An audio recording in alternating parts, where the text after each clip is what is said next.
Woi, ini gila sih. Gue kira emulator PS2 Android udah mentok di situ-situ aja, ternyata tiba-tiba muncul versi baru yang bikin komunitas emulator rame lagi. Namanya, Ether Turnip. Buat yang udah lama main emulator PS2 di Android, pasti tahu dong awal mulanya dari emulator legendaris satu ini. Ether. Dulu ini emulator paling gacor. Main game PS2 di HP yang tadinya mustahil, tiba-tiba jadi lancar. Mulai dari God Hand, Resident Evil 4, Black, sampai GTA San Andreas bisa dimainkan di Android. Dan jujur aja, itu masa keemasan emulator PS2 Android. Tapi sayangnya, developer Ether berhenti ngembangin aplikasinya.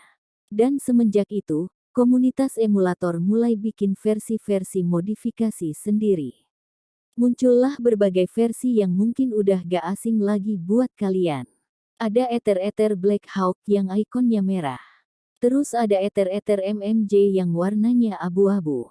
Lalu yang paling terkenal beberapa bulan terakhir, Ether warna merah. Dan jujur ya, Ether merah itu sebenarnya lumayan membantu buat ngidupin lagi emulator PS2 setelah Ether berhenti. Tapi masalahnya, kadang masih kurang stabil. Ada yang ngalamin drop FPS, ada yang force close, bahkan ada game yang audionya pecah. Nah, yang bikin gue kaget sekarang. Tiba-tiba di April tahun 2026 muncul versi baru lagi. Dan ini beda dari biasanya. Namanya, Ether Turnip.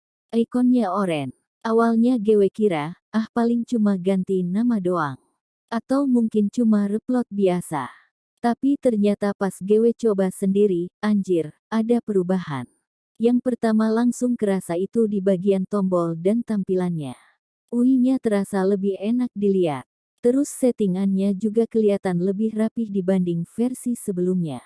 Dan bagian paling pentingnya tentu aja performa. Gue langsung tes pakai game God Hand. Karena menurut gue itu salah satu game yang lumayan sensitif buat ngetes emulator PS2. Kalau emulatornya gak optimal, biasanya bakal kerasa patah-patah pas combat. Tapi pas gue coba di Ether Turnip, gila sih, lumayan lancar. Combat masih nyaman.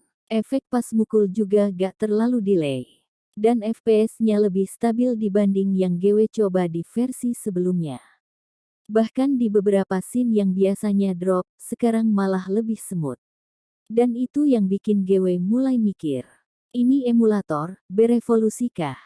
Karena jujur aja, gue gak ngangka bakal ada perkembangan lagi di emulator PS2 Android setelah Ether merah kemarin. Apalagi terakhir kali emulator itu dikembangin rasanya udah sekitar setengah tahunan lebih dan gak ada kabar besar. Tapi sekarang muncul Turnip version. Dan menurut gue ini menarik banget buat dipantau. Mungkin buat sebagian orang ini cuma emulator biasa. Tapi buat anak warnet, anak rental PS2, atau yang dulu sering main game PS2, ini nostalgia yang hidup lagi. Bayangin aja, dulu buat main God Hand, Need for Speed Most Wanted, atau Bully kita harus ke rental. Sekarang, tinggal buka HP. Teknologi emulator Android sekarang emang udah makin gokil sih. Tapi tentu aja, performa tiap HP beda-beda ya guys. Ada yang lancar banget, ada juga yang mungkin masih kurang optimal tergantung chipset dan setting. Dan menurut gue pribadi, Ether Turnip ini jadi salah satu update paling menarik di dunia emulator PS2 Android tahun ini. Apalagi kalau nanti masih terus dikembangin. Bisa aja performanya makin stabil, kompatibilitas game makin bagus, dan siapa tahu bakal jadi penerus emulator PS2 terbaik di Android. Jadi sekarang pertanyaannya, menurut kalian, Ether Turnip ini cuma update biasa? Atau emang evolusi baru emulator PS2 Android?